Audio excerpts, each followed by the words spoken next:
sini gua akan membahas peti mati perunggu yang sering dibicarakan dalam kisah Shrouding the Heavens atau Perfect World. Peti mati perunggu ini biasanya disebut sebagai peti mati tiga dunia. Peti mati perunggu ini sebenarnya bukan hanya satu, melainkan tiga lapis.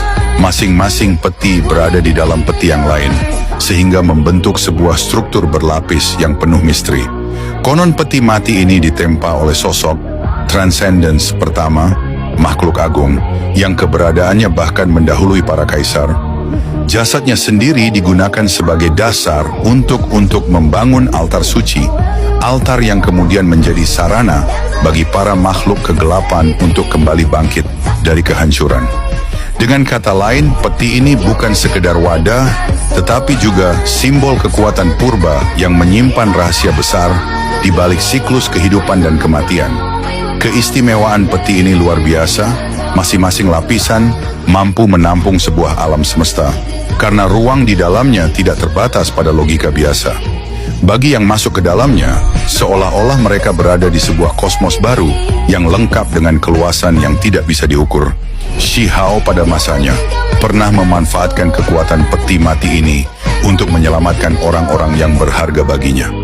Ketika zaman kuno dilanda kekacauan besar, ia menyegel sebagian kerabat, sahabat, bahkan sejumlah makhluk dari alam semesta agar bisa tetap bertahan, menunggu waktu yang lebih aman untuk kembali.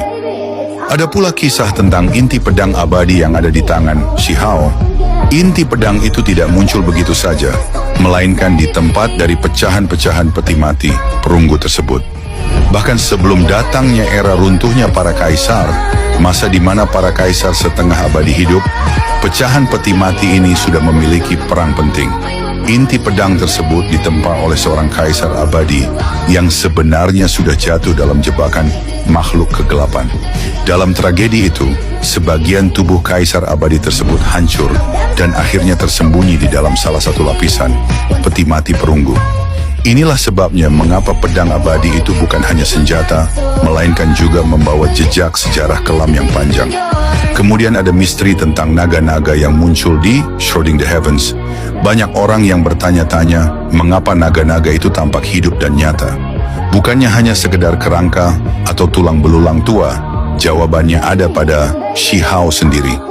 Ketika ia menemukannya, naga-naga itu memang tidak lebih dari tumpukan tulang, namun dengan kekuatan dan energi abadi yang ia miliki, Shi Hao memberikan mereka kehidupan kembali.